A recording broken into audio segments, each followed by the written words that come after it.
You guys are going to love this new reporting from The Hill. Amy Parnes and Jonathan Easley, two great reporters. So apparently, even though Joe Biden is up by like 12 points on Donald Trump right now, they're all worried that progressives and Bernie Sanders in particular are going to screw everything up by daring to compete in primaries such as the ones we've covered here, Colorado, New York, also in Kentucky, Charles Booker. So the argument that they're making, these Democratic strategists and Philippe Brains and these other people are quoted here, is basically like, oh, they're too focused on these down ballot races, and Bernie really needs to get in line and like raise money for Joe Biden, because if he's not really on the team. This is my favorite one. So while they concede, Sanders has done more to help Biden than he did with Hillary Clinton, which is not true, given the fact that he did all those rallies for Hillary Clinton. Of course. But they still say Sanders needs to use his influence and supporters to ensure that they turn out and donate to Biden's campaign.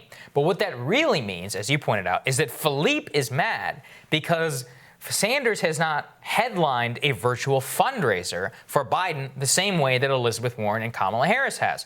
Now, I would remember that Sanders has probably long been an opponent of big money fundraisers, while Elizabeth Warren has, flip-flopped on that one a couple of times around.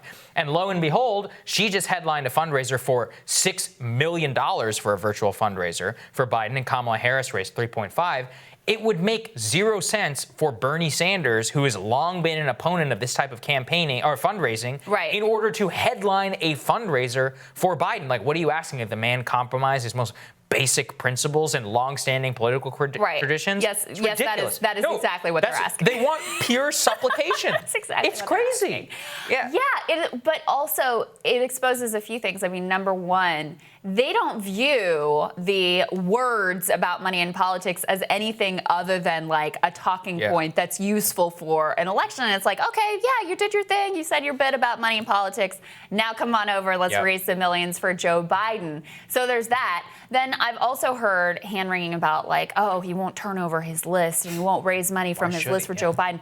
Nothing would outrage his people more than if he turned his list over, used his list to really aggressively raise money for Joe Biden. I mean, he's nibbled around the edges of that, by the way, which has made people very upset. So wanting him to go even further is like outrageous.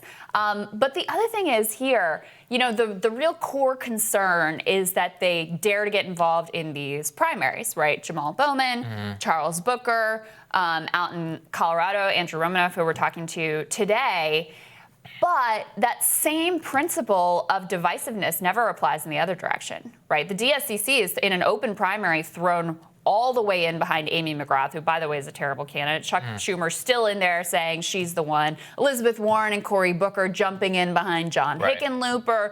Of course, they're going all in for Ellie Dangle because he's one of theirs and because they like his terrible foreign policy views. So the divisiveness never applies in that direction. They're allowed to back their people and try to get them across the finish line in the primary. But if progressives dare try to get behind, people who support Medicare for all or Green New Deal or anything like that, then you're being divisive, and we can't have any of that because poor Joe Biden may, need all your focus and attention on the top of the table. Yeah, and I think we all forget. I mean, Bernie already did this. He already endorsed Biden. Let's watch it again.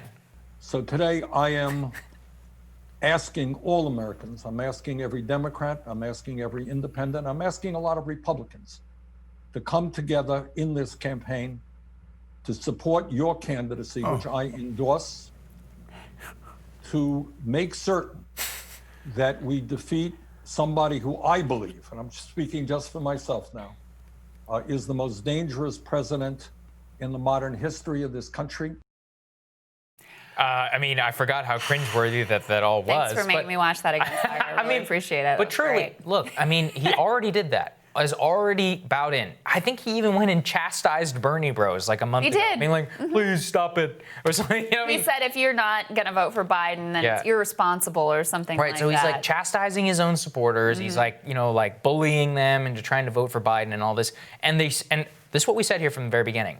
It will never matter. There's still going to be stories like this. There's still going to be people like, why don't you go fundraise millions of dollars for Joe Biden? It's like, well, he has this long-standing thing against it. He has this thing, it's called a principle that he actually, I know it's hard to understand, but he actually really believes in it. And oh, by the way, part of why his supporters were so loyal to him. They have minds of their own, obviously, and they're going to do what they want to do and back the candidates they want to support. But part of why he had appeal is because he had authenticity and because he had those principles. So the minute that you're like, well, let's just throw those out the window, then you lose your personal power and sway anyway. But you're absolutely right. Look, Joe Biden is very significantly up in the polls now, as we've been covering all this. He also doesn't even need this. Points. Why are they complaining? 10, 12 points. But you got to lay the groundwork because Lord knows Joe could still screw it up between now and election day. No doubt about it, right? This thing is not over. It's still in play. And if he does lose, you can bet there will be one person who will be blamed. There will be one part of the party and coalition or whatever it is that will be blamed. It will be all Bernie's fault, all of the Bernie bros' fault. You can already see it coming. They got to plant those seeds early, folks. Yeah, that's right. All right. More Rising for you after this.